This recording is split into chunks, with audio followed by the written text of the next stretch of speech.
وما ارسلناک الا کافۃ للناس بشیرا ونذیرا وقال عز وجل كما ورد في سورة الانبیاء وما ارسلناک الا رحمۃ للعالمین وقال عز وجل كما ورد في سورة الاعراف قل یا ایھا الناس انی رسول اللہ الیکم جمیعا صدق اللہ العظیم۔ آج کے دن کو ہمارے ہاں عید النبی کے نام سے منائے جانے کا کچھ عرصے سے رواج ہوا۔ یہ رواج کچھ زیادہ پرانا نہیں ہے۔ جہاں تک لفظ عید کا تعلق ہے اس کا انطباق تو اس پر کوئی غلط نہیں ہے، صحیح ہے، اس لیے کہ لغوی طور پر عید کے معنی ہے بار بار لوٹ کر آنے والی شے یا خوشی، ہر سال آنے والی۔ عید الفطر ہر سال آتی ہے، عید الاضحیٰ ہر سال آتی ہے، عاد یعود لوٹنا، تو عید اسی سے بنا، لوٹ لوٹ کر آنے والی، پلٹ پلٹ کر آنے، اس اعتبار سے یہ یقین یوم عید ہے۔ لیکن یہ اصل میں اس کے لیے اس کا استعمال جو ہے یہ بہت ہی تھوڑے عرصے قبل شروع ہوا ہے، یہ کوئی قدیم بات نہیں ہے۔ اول تو یہ کہ حضور کی ولادت جو ہے 12 ربیع الاول متفق علیہ نہیں ہے، حضور کی ولادت کی تاریخ طے نہیں ہے۔ مہینہ تو طے ہے کہ ربیع الاول تھا، اس میں کسی شک و شبے کی گنجائش نہیں، لیکن تاریخ متفق علیہ نہیں۔ بلکہ میرے نزدیک اس سلسلے میں قاضی سلیمان سلمان منصور پوری رحمۃ اللہ علیہ جو ایک بڑی عظیم کتاب کے مصنف ہیں، اگرچہ وہ اتنی مشہور نہیں ہو سکی جتنے کہ مولانا شبلی کی رحمۃ للعالمین مشہور ہوئی ہے، لیکن بہت سے اعتبارات سے مولانا شبلی کی کتاب سے وہ بہت بڑھ کر ہے، بہت اونچی ہے، علمی اعتبار سے اس کا مقام بلند تر ہے۔ رحمۃ للعالمین 3 جلدوں میں، اور یہ جو تھے قاضی سلیمان سلمان منصور پوری، یہ تقویمات کے بڑے ماہر تھے۔ گرگری کیلنڈر جو ہے، جو کرسچن کیلنڈر ہے، اس کو بھی خوب جانتے تھے، اور یہ جو قمری کیلنڈر ہے اس سے بھی خوب واقف تھے، ہندی کیلنڈر سے بھی پوری طرح واقف تھے، اسی طریقے سے یہودیوں کے کیلنڈر سے بھی پوری طرح واقف تھے۔ تو اس میدان میں ان کا خاص چونکہ ایک معاملہ تھا، تو انہوں نے طے کیا ہے یہ، اور میں اسی سے متفق ہوں کہ حضور کی تاریخ پیدائش 9 ربیع الاول تھی۔ البتہ آپ کی تاریخ وفات متفق علیہ ہے 12 ربیع الاول۔ 12 ربیع الاول اصل میں حضور کے انتقال کا دن ہے، اور یہ مجھے تو یاد ہے اپنے بچپن کے اندر، ابھی میرا بچپن جو ہے کوئی 100 200 سال پرانا تو نہیں ہے، یوں سمجھیے کہ پاکستان کے قیام سے پہلے تک یہ ہمارے ہاں 12 وفات کے طور پر منایا جاتا تھا، اس کا نام ہی تھا 12 وفات۔ 12 وفات، 12 ربیع الاول جو حضور کا یوم وفات ہے، اس میں کوئی جشن کا تصور نہیں تھا، کوئی دھوم دھڑکا نہیں تھا، کوئی جلوس نہیں تھے۔ ہاں ضرور ہے کہ کبھی جلسے ہو جاتے تھے، کوئی میلاد کی محفلیں ہوتی تھی، لیکن میلاد کی محفلیں جو ہے وہ صرف یوم ولادت کو نہیں ہوتی تھی، وہ تو گویا کہ ہمارے ہاں کی ایک تہذیب کا ایک جز بن گیا تھا، خاص طور پر خواتین کے لیے، اور وہ تعلیم بالغہ کا ایک اچھا ذریعہ تھا۔ تو اس دن کیا کرتے تھے کہ کھانا پکا کر بڑے پیمانے پر غریبوں کو کھلایا جاتا تھا، بس یہ اس کی ایک جو تھی وہ صورت تھی، باقی یہ کہ اس کے علاوہ کوئی دھوم دھڑکا اور کوئی اس کو عید قرار دینا جو ہے وہ موجود نہیں تھا۔ اس اعتبار سے غور کیا جائے ہمارے لیے ان چیزوں میں سوچنے کا ایک ہے، مقام ہے کہ کچھ چیزیں، البتہ یہ کہا گیا ہے، میں اس پہ یقین سے نہیں کہہ سکتا کہ اس کی جو ایجاد کی گئی ہے عید میلاد النبی کی حیثیت سے، ان کے موجد جو ہے مولانا احمد رضا خان بریلوی ہے۔ اس کی وجہ کیا تھی؟ اس وقت جو ہے شیعہ سنی کچھ معاملہ مسابقت کا شدت اختیار کر گیا تھا۔ انہوں نے محسوس کیا کہ یہ شیعوں نے جو یہ محرم اور اس کے تعزیوں کا معاملہ شروع کر رکھا، اس سے سنی عوام بھی بے انتہا متاثر ہوتی، اس میں دھوم دھڑکا ہوتا ہے، اس میں پٹے کھیلے جاتے تھے، اس میں طرح طرح کے ساتھ تماشے ہوتے تھے، یہ وہ پرانے آج کل نہیں ہوتے وہ چیزیں، لیکن ہمیں بچپن میں یاد ہے کہ وہ جو ہیں وہ پٹے کھیلے جا رہے ہیں، تو گویا کہ شمشیر سنی کے مظاہرے ہو رہے ہیں، تب سب جاتے تھے، ہم بھی جاتے تھے، جا کر دیکھتے تھے، سب مسلمان شریک ہوتے تھے۔ اب اس ضمن میں جو بھی کچھ بیان کیا جاتا تھا وہ اس کا ظاہر بات ہے کہ ہمارے ذہنوں پر، ہمارے تحت الشعور پر اثر پڑ رہا تھا۔ تو یہ جو ہے اس کا ایک دعویٰ کرنے کے لیے کہ اس کا علاج ہم سنی بھی کریں تو کوئی ایسی ہی چیز ہونی چاہیے جو لوگوں کی دلچسپی کا ذریعہ بن جائے، موجب بن جائے، اور لوگ اس کے اندر ذوق در ذوق شریک ہوں۔ تو یہ میلاد النبی کے جلوس جو ہیں ان کے موجد جو ہے مولانا احمد رضا خان پڑے ہوئے ہیں۔ بہرحال یہ بات تو میں نے ایک ٹیکنیکل انداز سے آپ سے کہی ہے۔ بہرحال یہ دن خوشی کا دن ہے، ولادت کا دن ہے اور وفات کا دن ہے، تو یہ حضور کے لیے اصل میں تو یہ دن ہونا چاہیے شکرانے کا دن، اس لیے کہ ہماری عیدوں کے ساتھ لفظ شکر آتا ہے قرآن میں۔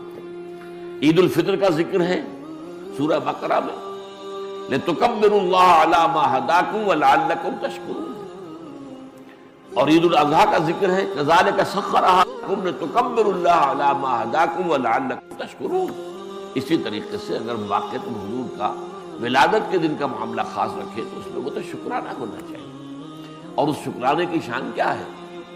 جب ہم عید کے لیے جاتے ہیں تو تکبیر رب کا نغمہ ہمارے زبانوں پر ہونا چاہیے، ہوتا نہیں ہے، لوگ چھوڑ گئے ان چیزوں کو، لیکن یہ کہ پڑھنا اللہ اکبر لا الہ الا اللہ واللہ اکبر وللہ الحمد، جیسے عیدین کی نمازوں میں یہ اضافی تکبیرات ہیں، تو یہ تکبیرات جو ہیں یہ جاتے آتے ہوئے یہ جو ہے مسنون ہے، یہ پسندیدہ ہے، اس کو ہم چھوڑ چکے ہیں۔ اسی طریقے سے نماز جو ہے ہم کہتے ہیں دو رکعت شکرانہ، تو اصل میں تو اس کو شکرانے کے طور پر بنایا جائے، اس میں ظاہر بات ہے خیرات کی جائے، غریبوں کو کھانا کھلایا جائے، جیسے عید الفطر کے ساتھ فطرانہ ہے تاکہ غریب بھی اس عید الفطر کی خوشیوں میں کچھ شریک ہو سکے۔ عید الاضحیٰ کے ساتھ غریبوں کے لیے گوشت کھانے کا معاملہ ہے، یہ 1/3 جو ہے آپ کو اپنی قربانی کا گوشت لازماً جو ہے خیرات کرنا ہے، صدقہ کرنا ہے، اور وہ غریبوں کو بھی جنہیں کو یعنی گوشت کو دیکھنے کی جو ہے وہ جو نہیں ہوتی صورت پیدا ہوتی بسا اوقات، وہ ان کو یہ ہے کہ گوشت کھانے کو ملتا ہے۔ تو یہ چند باتیں تو میں نے کی ہیں آج اس عید میلاد النبی کے نام کے حوالے سے۔ اس کا پس منظر کیا ہے؟ دیکھیے، ختم نبوت جو ہے ہمارے عقائد کے اندر لازماً شامل ہے، یعنی نبی اکرم صلی اللہ علیہ وسلم اللہ کے آخری نبی تھے، آخری رسول۔ یوں سمجھیے کہ بعض روایات کے روح سے اگر 1.25 لاکھ انبیاء دنیا میں آئے ہیں تو اس کی آخری کڑی بھی صرف حضور ہے صلی اللہ علیہ وسلم، اور ان 1.25 لاکھ میں سے وہ بھی جو نبی بھی تھے، رسول بھی تھے۔ رسول جو ہوتا لازماً نبی ہوتا ہے، ہر نبی لازماً رسول نہیں ہے۔ تو 313 کی جو ہے تعداد بتائی گئی ہے کہ رسول آئے ہیں دنیا میں، آخری رسول بھی محمد ہے صلی اللہ علیہ وسلم۔ لیکن ختم نبوت کا 2 مفہوم ہیں جن میں سے ایک بہت عام ہوا ہے، اس کی خاص وجہ ہے، اس کا تعلق ہے شریعت سے، قانون سے۔ وہ ختم نبوت کا مفہوم کیا ہے کہ آپ آخری نبی، آخری رسول، آپ کے بعد کوئی نبی نہیں، کوئی رسول نہیں۔ جس نے دعویٰ کیا وہ جھوٹا، دجال، کذاب، کافر، مرتد، اور جس نے اس کی تصدیق کی وہ بھی دائرہ اسلام سے خارج۔ اب یہ چونکہ ہے قانونی مسئلہ، کوئی شخص مسلمان رہا یا نہیں رہا، لہذا اس پہلو پر تو علماء نے پوری توجہ کی، اس کے دلائل دیے ہیں۔ البتہ آپ نے نوٹ کیا گیا ہو کہ اس کے لیے عام طور پر ایک ہی آیت ہے قرآن کی جو پیش کی جاتی ہے، یہ سورہ احزاب کی آیت نمبر 40 ہے، ما کان محمد ابا احد من رجالکم ولکن رسول اللہ وخاتم النبیین۔ محمد تم میں سے کسی مرد کے باپ نہیں ہے۔ یہ اصل میں جو معاملہ ہوا تھا زید بن حارثہ رضی اللہ تعالیٰ عنہ کا، اس کے حوالے سے ہے، میں اس کی تفصیل میں نہیں جاؤں گا۔ یہ آیت آپ نے بے شمار مرتبہ سنی ہوگی، اور ظاہر بات ہے کہ ختم نبوت کے موضوع پر یا نبی اکرم صلی اللہ علیہ وسلم کی عظمت کے موضوع پر جہاں کہیں بھی خطاب ہوگا، وعظ ہوگا، تقریر ہوگی، اس میں لازماً یہ آیت مبارکہ کوٹ ہوگی۔ تو ایک مفہوم تو یہ ہے، اور اس کے حوالے سے یہ آیتیں جو پیش ہوتی ہے اور صحیح ہوتی ہے۔ دوسرا مفہوم اور ہے، نبوت اور رسالت حضور پر کامل ہوئی، یہ دوسرا پہلو ہے۔ اور نوٹ کرنے کی بات یہ ہے کہ حضور کی فضیلت کس میں ہے؟ ختم نبوت میں کوئی فضیلت نہیں ہے، بس بڑی معنی کہ ختم ہو گئی، ایک شے تھی اب نہیں رہی، ایک واقعہ ہے، بس اس میں فضیلت کا پہلو کون سا ہوگا؟ بلکہ میں آپ کو یاد دلا دوں کہ اصل میں غلام احمد قادیانی نے لعنت اللہ علیہ جو اپنے دعوی کا آغاز کیا تھا وہ یہی سے کیا تھا. اس نے اجرائے وحی کا فلسفہ پیش کیا کہ وحی تو جاری ہے، وحی کا سلسلہ بند نہیں ہو سکتا. کیسے ہو سکتا ہے جبکہ وحی رحمت ہے؟ اب یہ بات لوگوں کو اپیل کی، وحی تو رحمت ہے، تو یہ رحمت کا سلسلہ کیسے بند ہو سکتا ہے؟ تو اجرائے وحی سے بات شروع کی اور اس کو پھر آگے بڑھتا گیا.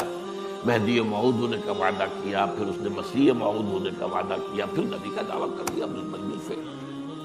لیکن یہ بنیادی بات وہ تھی کہ جس نے لوگوں کو اپیل کیا. میں اس کی بات وضاحت کر دوں گا. تو در حقیقت ختم نبوت کے یہ دو مفہوم میں بیان کر رہا ہوں. یہ لفظ ختم میں اردو میں بھی موجود ہے. ایک یہ ہے کہ پیسے ختم ہو گئے، آٹا ختم ہو گیا، یہ ایک مفہوم ہے. ایک یہ کہ اسکول کا طالب علم کہتا ہے کہ میں نے اپنا کام ختم کر لیا. اب یہ ختم جو ہے پورا کر لیا، میں نے اپنا کام پورا کر لیا، یہ ختم جو ہے یہاں پر اس معنی میں آیا. تو اس معنی میں ایک ہے حضور پر ختم نبوت کہ آپ کے بعد کوئی نبی نہیں، کوئی رسول نہیں. ایک ہے ختم نبوت اس معنی میں کہ آپ پر نبوت اور رسالت کی تکمیل ہوئی ہے. اب اس کے لیے جو قرآن مجید کی آیت ہے جو میں چاہتا ہوں کہ آپ اچھی طرح نوٹ کر لیں، جو 3 مرتبہ آئی قرآن میں، هو الذی ارسل رسولہ بالہدی ودین الحق لیظہرہ علی الدین کلہ. یہ ہے اصل آیت.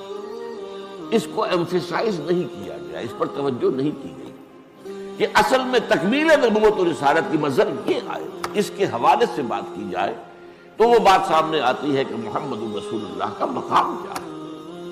میں عرض کر رہا تھا نا کہ ایک چیز مسلسل چلی آ رہی تھی، ایک جگہ ختم ہو گئی، ٹھیک ہے ختم ہو گئی، ایک واقعہ ہے، لیکن اس میں فضیلت تو کوئی نہیں.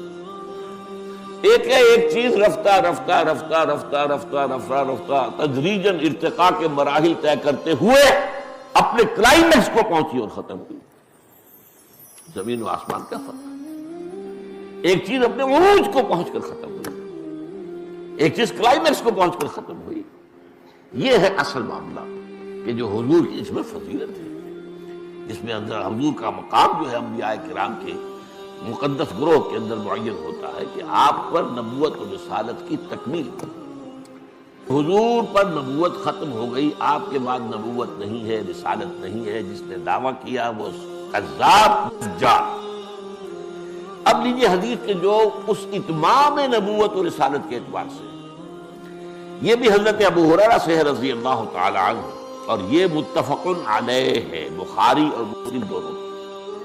یہ بارہا میں نے آپ سے کہا ہے کہ جو حدیث متفق علیہ ہو اس سے اوپر کوئی درجہ نہیں ہے حدیث کے مستند ہونے کا. وہ قرآن مجید کے قریب ہی پہنچ جاتی ہے وہ حدیث اپنے سند کے اعتبار سے. قرآن قرآن ہے، حدیث حدیث ہے. قرآن لفظاً وحی ہے، حدیث مانن وحی ہے. قرآن محفوظ ہے لفظاً، حدیث محفوظ نہیں ہے لفظاً. لیکن سند کے اعتبار سے جو متفق علیہ روایت ہوگی وہ قرآن مجید ہی کے قریب پہنچ جائے. اس روایت کے الفاظ کیا ہیں؟ آپ نے فرمایا مثلی و مثل الانبیاء، میری اور باقی دوسرے رسول نبیوں کی مثال ہے کمثل قصر، ایک محل کی ہے، ایک عمارت بڑی شاندار بنائی گئی. احسن بنیانہ، اس کی تعمیر بہت عمدہ ہوئی، بہت اعلیٰ ہوئی، بہت حسین. وَتُرِكَ مِنْهُ مَوْضِعَ لَبْنَةٍ، لیکن ایک جگہ پر اس میں رکھنا چھوڑ دیا گیا. بہت شالیشان ہے، ایک رکھنا ہے، یہ کیا ہے، کس لیے ہے، کیوں چھوڑ دیا گیا، کیوں تکمیل نہیں کی گئی؟ فطاف بہ النظار، تو نظارہ کرنے والے، دیکھنے والے سیاح لوگ آتے تھے اور وہ اس کا طواف کرتے تھے، اس کے گرد جو ہے چکر لگاتے تھے. یتعجبون، اور تعجب کرتے تھے، من حسن بنیانہ، اس کی انتہائی خوبصورت جو عمارت ہوئی ہے اس کی تعریف کرتے تھے. الا موضع تلک اللبنہ، سوائے اس ایک اینٹ یا کہہ لیجئے وہ ایک پتھر، اس زمانے میں اینٹوں کا رواج نہیں تھا تو پتھروں سے بنتی تھی، اس کی کوئی جگہ چھوڑ دی گئی. اب فرمایا آپ نے فَكُنْتُ أَنَا صَدَقْتُ مَوْضِعَ اللَّبْنَةِ خُتِمَ بِيَ النُّبْيَانِ وَخُتِمَ بِيَ الرُّسُلِ، تو میں وہ اینٹ ہوں، میں وہ پتھر ہوں جس نے آ کر اس رکھنے کو پر کر دیا ہے، بند کر دیا ہے، اور میرے ذریعے سے وہ عمارت بھی مکمل کر دی گئی اور میرے ذریعے سے رسولوں کو بھی مکمل کر دیا گیا، رسالت کی بھی تکمیل ہو گئی۔ وفی روایت میں، ایک اور روایت میں الفاظ ہے، فَأَنَا اللَّبْنَةُ وَأَنَا خَاتِمُ النَّبِيِّينَ، میں ہوں وہ اینٹ یا وہ پتھر اور میں ہوں کہ میرے بعد کوئی نبی نہیں ہے۔ اب احادیث کی حد تک تو معاملہ یہ ہو گیا۔ اب آئیے آپ اس آیت کی طرف۔ یہ جو آیت ہے هُوَ الَّذِي أَرْسَلَ رَسُولَهُ بِالْهُدَىٰ وَدِينِ الْحَقِّ لِيُظْهِرَهُ عَلَى الدِّينِ كُلِّهِ، تین جگہ آئی، دو جگہ اس کا اختتام ہے ان الفاظ کے ساتھ وَلَوْ كَرِهَ الْمُشْرِكُونَ، اور ایک جگہ ہے وَكَفَىٰ بِاللَّهِ شَهِيدًا۔ میں اس جو مختلف فی حصہ ہے اس کا اس وقت اس پر بحث نہیں کر رہا، جو بالکل متفق علیہ ہے، جس میں ایک شوشے کا فرق بھی نہیں۔ هُوَ الَّذِي أَرْسَلَ رَسُولَهُ بِالْهُدَىٰ وَدِينِ الْحَقِّ لِيُظْهِرَهُ عَلَى الدِّينِ كُلِّهِ، یہ ایگزیکٹلی یہی الفاظ، ایک حرف کا تو دور کی بات ہے، ایک شوشے تک کا فرق ہے۔ اور دوسری بات یہ نوٹ کیجئے، یہ الفاظ کسی اور رسول کے لیے قرآن میں نہیں آئے۔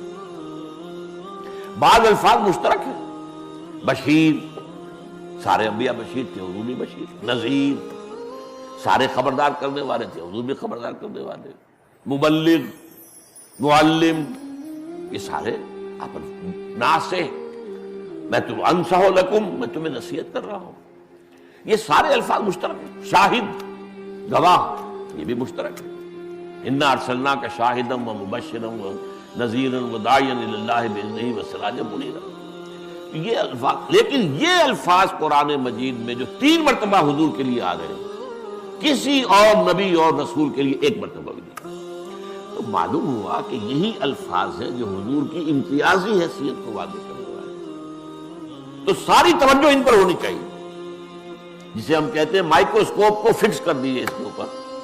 هُوَ الَّذِي أَرْسَلَ رَسُولَهُ، وہی ہے اللہ جس نے بھیجا اپنے رسول کو، محمد کو صلی اللہ علیہ وسلم، بالہدیٰ، ہدایت بھیج کر، الہدیٰ دے کر، اور دین حق دے کر، دو چیزیں دے کر بھیجا گیا۔ اور کس لیے بھیجا؟ لِيُظْهِرَهُ عَلَى الدِّينِ كُلِّهِ، کہ دین حق کو غالب کر دے پورے نظام دین پر، پورے نظام زندگی پر، یا تمام ادیان پر، تمام نظاموں پر۔ یہ جو آیت ہے یہ در حقیقت نبوت اور رسالت دونوں کے اعتبار سے حضور پر اکمال اور تکمیل اور اتمام اور تتمیم کی مذہب ہے۔ حضور کو دے کر جو دو چیزیں بھیجا گیا ہے، اب اس کو نوٹ کیجیے۔ وہ جو نبوت اور رسالت کی بات میں عرض کر رہا تھا، جو شخص نبی بھی ہے، رسول بھی ہے، اس کی شخصیت کے دو پہلو ہو جائیں گے۔ نبوت کا پہلو ہے اللہ سے لینے والا، جیسے اینٹینا کو لگا رکھا ہے آپ نے اور وہ ہوا میں سے وہ لے رہا ہے وہ جو سگنلز، یہ ہے نبوت۔ رسالت ہے پہنچانا، یہ ہے رسالت جو ہے یہ لوگوں کو پہنچانا، اللہ سے لیتا ہے لوگوں تک پہنچانا، یہ جو ہے کہ نبی اور رسول کا جو فنکشن۔ اللہ سے جو دو چیزیں ملی ان میں تکمیل کا پہلو کیا؟ الہدیٰ، the guidance, the total guidance قرآن مجید۔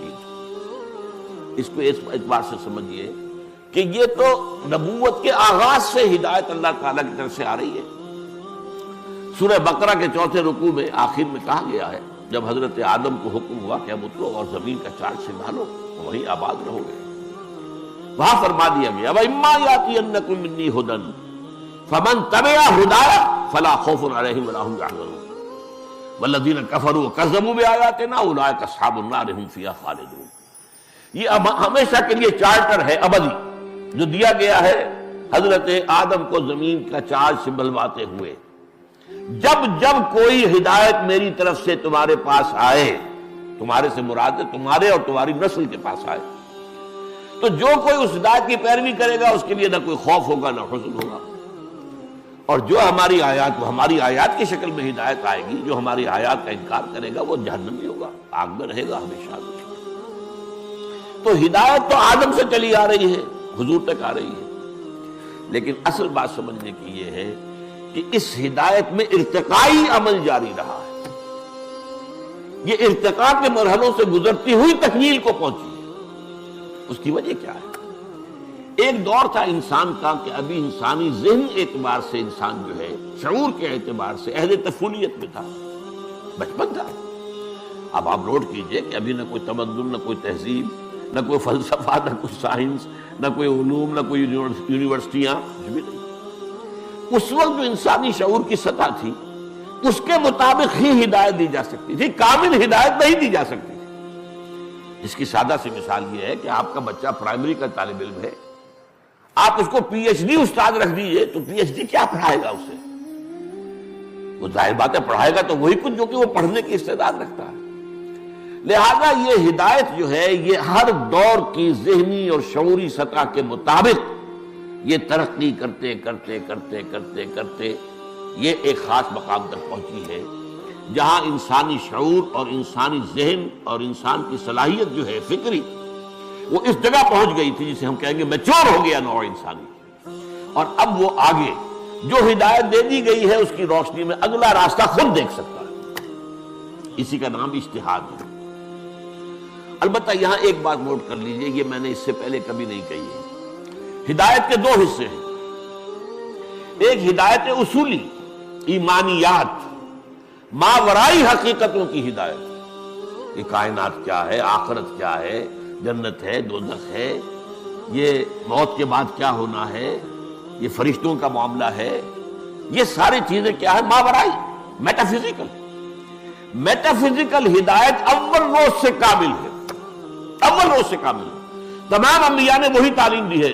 ایمانیات کے معاملے میں کوئی فرق نہیں ہوا تمام نبیوں کے مابین، ایمان تو وہی ہے. البتہ عمل کا معاملہ، کیا کرو کیا نہ کرو، کیا مسائل ہیں. ابھی ظاہر بات ہے کہ انسان کی زندگی جو ہے وہ اگر ابتدائی دور میں ہے تو اس کو اسی کے حوالے سے ہدایت دی جائے گی. وہ ہدایت عملی جو ہے وہ ترقی کرتے کرتے تدریجاً ارتقا پذیر ہو کر آج سے 1400 برس قبل تقریباً وہ شعور کی اس سطح کو پہنچی ہے کہ اب آخری اور کامل ہدایت نامہ دے دیا جائے. اب اس میں دو باتیں نوٹ کیجئے. اس کی گواہی کیا ہے کہ ہم مانتے ہیں کہ تورات بھی اللہ کی کتاب تھی، بلکہ ہے ہمارا ایمان. تحریف ہو گئی اس کی لیکن ہے تو صحیح. قرآن کہتا ہے خود سورہ مائدہ انا انزلنا التوراۃ فیہا ھدی و نور، ہم نے ہی تورات نازل کی تھی، اس میں ہدایت بھی تھی، نور بھی تھا. اس دور کے حساب سے ہدایت مکمل تھی، اس میں نور بھی تھا.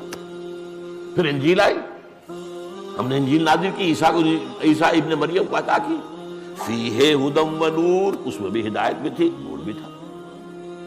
اور یہ الہدیٰ ہے. اچھا اب سوال پیدا ہوتا ہے، قرآن مجید کی حفاظت کا ذمہ لیا، تورات کا نہیں لیا؟ کیوں؟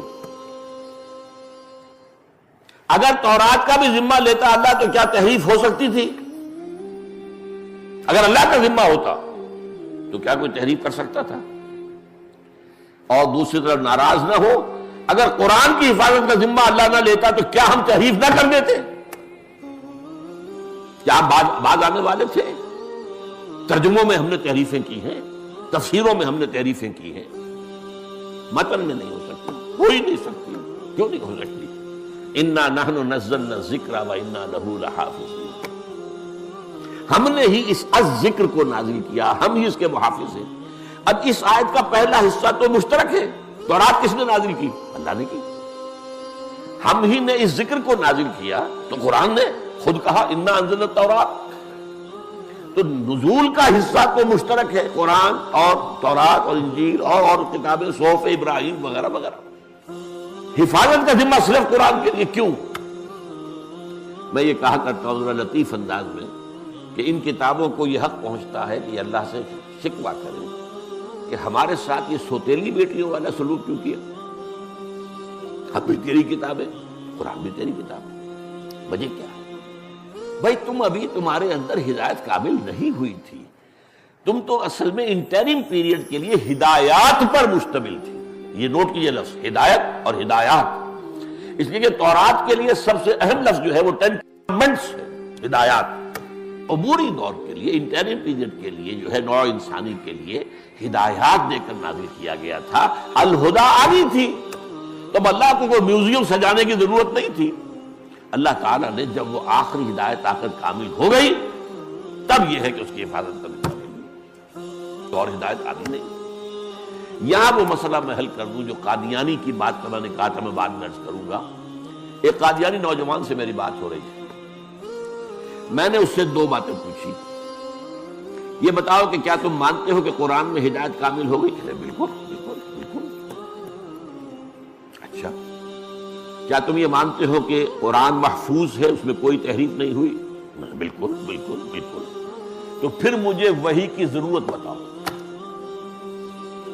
جب ہدایت کامل ہو گئی اور محفوظ بھی ہے تو مزید وحی کی ضرورت کیا ہے؟ یہ اللہ تعالیٰ کا شغل تو نہیں ہے، یہ تو ایک ضرورت کے تحت جو کام ہوتا ہے حکمت سے، ضرورت سے ہوتا ہے۔ وہی ہدایت کے لیے تھی، ہم مانتے ہیں ہدایت کامل ہو چکی بھائی۔ اس گلاس میں جتنا پانی آ سکتا تھا آ چکا، آپ کہاں ڈالو گے؟ جو پانی ڈالو گے وہ ادھر ادھر بگڑ جائے گا۔ یہ ہے دلیل اصل میں ختم نبوت کی، جو بدقسمتی سے ہماری طرف سے پیش نہیں ہوئی۔ وہ مجھے آج تک یاد ہے کہ وہ جو قرآن مجید کے الفاظ ہیں، کیونکہ نمرود کے بارے میں فبہت الذی کفر، وہ نوجوان مبہوت ہو کر رہ گیا، اس کے پاس کوئی جواب نہیں تھا کہ ہدایت مکمل ہو گئی اور محفوظ ہے، یا تو یوں کہو کہ نہیں اس میں تحریف ہو گئی ہے۔ اب ضرورت ہے کہ کوئی نبی آئے، وہ اس کے اندر آ کر بتائے کہ صحیح کیا تھا، غلط کیا تھا، کوئی کمی تھی تو اس کو پورا کرے، کوئی غلطی ہوئی تو اس کی تصحیح کرے۔ لیکن اگر قرآن کو مان لے کوئی شخص کہ اس میں ہدایت کامل ہو گئی اور یہ کہ وہ محفوظ ہے، تو پھر کسی اجراء وحی کی بنیاد ہی پیدا نہیں ہوتی۔ جہاں سے اس شخص نے فتنے کا آغاز کیا تھا اسی کی جڑ کٹ جاتی۔ اس میں دوسری بات یہ نوٹ کیجئے کہ حضور سے مثلاً قبل نبی اور رسول کون تھے؟ حضرت عیسیٰ۔ یہ 600 برس جو ہیں حضرت عیسیٰ اور حضرت محمد کے درمیان فترت اولا، اس سے پہلے کبھی ایسا نہیں ہوا کہ دنیا میں کوئی نبی یا رسول نہ ہو۔ ان 600 برسوں میں نہ کوئی نبی نہ کوئی رسول، پھر تکمیلی رسالت اور نبوت آ گئی۔ حضرت مسیح کا یہ قول موجود ہے آج بھی، اپنے حوارین سے کہا میں ابھی مجھے تم سے بہت سی باتیں اور کہنی تھیں، لیکن ابھی تم ان کا تحمل نہیں کر سکو گے، جب وہ فارقلیت آئے گا تو سب کچھ بتائے گا صلی اللہ علیہ وسلم۔ یہ فارقلیت کا لفظ جو ہے ان کے حلق میں ہڈی بن کر پھنسا ہوا، پیریکلائٹوس، پیریکلوٹوس، پیراکلیٹ، اس لیے کہ اس کے معنی ہے محمد، جو اصل لفظ تھا محمد، قابل تعریف۔ اب انہوں نے ترجمہ کیا کمفرٹر، جو کہ آ کے تسلی دے گا، وہ مختلف اس کو بدلا ہے، اس کے اندر تحریف کی ہے۔ لہذا یہ جو فارقلیت آئیں گے، جو کہ محمد ہوں گے صلی اللہ علیہ وسلم، وہ آ کر تمہیں سب کچھ بتائیں گے۔ یعنی ساری تعلیم، تکمیل والی تعلیم جو ہے اس کا معاملہ ابھی ہے محمد کے لیے، ابھی تم اس قابل نہیں ہو۔ 600 برس اور تمہاری زندگی جو ہے وہ ہو جائے، آگے بڑھ جائے، تب وہ الہدا آئے گی۔ نمبر 2 دے کر کیا چیز بھیجے گئے؟ دین حق۔ اور دین حق کیا ہے؟ مکمل نظام جو مبنی بر حق ہے۔ سب سے بڑا حق کیا ہے؟ کائنات اللہ کی ہے، اسی کا حکم چلنا چاہیے۔ دین حق کیا ہے؟ ایک پورا نظام زندگی جو اللہ کی حاکمیت کے اصول اور پوری زندگی کے تمام اصول اور تمام پہلو اجتماعی اور انفرادی وہ اللہ کی بندگی اور عبادت کے اندر آ جائیں، یہ دین حق ہے۔ اور یہی نظام عدل ہے۔ ظاہر بات ہے کہ جب بھی انسان کچھ سوچے گا اس کی ایبسولوٹلی آبجیکٹو تھنکنگ ناممکن ہے، یہ دنیا میں مانا جاتا ہے۔ اپنی ذات کو علیحدہ کر کے آپ سوچ ہی نہیں سکتے، کچھ نہ کچھ سبجیکٹیوٹی شامل ہو کر جائے گی۔ ایبسولوٹ آبجیکٹیوٹی کہتے ہیں، یہ مانتے ہیں کہ امپاسبل۔ سرمایہ دار سوچے گا تو اپنے فائدے کی سوچے گا، مزدور کی بات وہ سوچ ہی نہیں سکتا۔ مزدور کے گھر میں جو فاقہ آ رہا ہے اسے اس کا کیا احساس ہے؟ مزدور سوچے گا تو اپنے فائدے کی سوچے گا، وہ سرمایہ دار کے مفاد کو نہیں دیکھ سکتا، اس کی مصلحتیں کیا ہے، اس کی بھی مصلحت ہے۔ تو یہ معاملہ جو ہے دو طرفہ ہے۔ نظام صرف اللہ دے سکتا ہے، جو خالق ہے سب کا، وہ دین حق دیا گیا ہے محمد رسول اللہ۔ اچھا، اب یہ دین حق بھی کامل ہوا ہے حضور پر، اس کے بھی تدریجی ارتقاء ہے۔ ایک زمانہ تھا کہ ہم غاروں میں رہتے تھے، ہمارے آباء و اجداد، کوئی اجتماعی زندگی کا تصور تھا، کچھ تمدن کا کوئی معاملہ تھا، کوئی میونسپلٹی بھی نہیں تھی، کوئی گلیوں میں جھاڑو دینے کا کوئی انتظام نہیں تھا، کوئی رات کو جو ہے وہ گلیوں کو روشن کر، کچھ بھی نہیں۔ پھر ایک دور آیا قبائلی نظام، اب ایک نظام وجود میں آیا، قبیلے کا سردار ہے، تمہیں ماننا پڑے گا حکم، تم اس قبیلے کے فرد ہو اور اس قبیلے کی ریت اور رسم یہ ہے، تمہیں چلنا پڑے گا۔ نظام جب آتا پابندیاں آتی، اس سے آگے بڑھے سٹی اسٹیٹس قائم ہو، کچھ قبیلے آگے ایک جگہ رہ رہے، اب اپنی جگہ پر وہ ایک یونٹ ہے، ہر قبیلہ یونٹ ہے، ایک سردار ہے، اپنی جگہ پر وہ ایک یونٹ ہے، لیکن مل جل کر رہیں گے، وہ اصول کیا ہوں گے، انٹر ٹرائبل معاملات کیسے طے ہوں گے؟ یہاں سے دستور کا آغاز ہوا۔ Now you need a constitution، کوئی معاہدہ ہوگا قبیلوں کے مابین، تبھی تو وہ ایک شہر میں رہ سکتے ہیں۔ اور نوٹ کیجئے حضور کی سیرت مطہرہ میں مدینہ جو ہے وہ اس مقام پر تھا، it was a city state, اس میں مختلف قبیلے، 5 قبیلے آ گئے تھے، اور ان کے درمیان جو معاہدے تھے ان میں سے ایک بات صرف بیان کروں گا۔ اوس کا قبیلہ بڑا تھا، خزرج کا چھوٹا تھا، اگر کوئی اوسی خزرجی کو قتل کر دے تو 3 گنا تاوان دینا پڑے گا، اور اگر کوئی خزرجی اوسی کو قتل کر دے تو 3/4 تاوان دینا پڑے گا۔ اب آپ سوچئے اوسی نوجوان کا خون کھولتا نہیں ہوگا کہ کیا میری جان کی قیمت اس خزرجی نوجوان کی جان سے 3/4 ہے؟ How come? But you have to accept it, you belong to us, اور اوس کا یہ معاہدہ ہے، یہ بات سامنے آ گئی نا، اور پابندیوں پر پابندیاں چڑھ رہی ہیں۔ قبیلے کی پابندی تھی، اور اس سے اوپر اب یہ وہ جو انٹر ٹرائبل کانسٹیٹیوشن بنا اس کی پابندی۔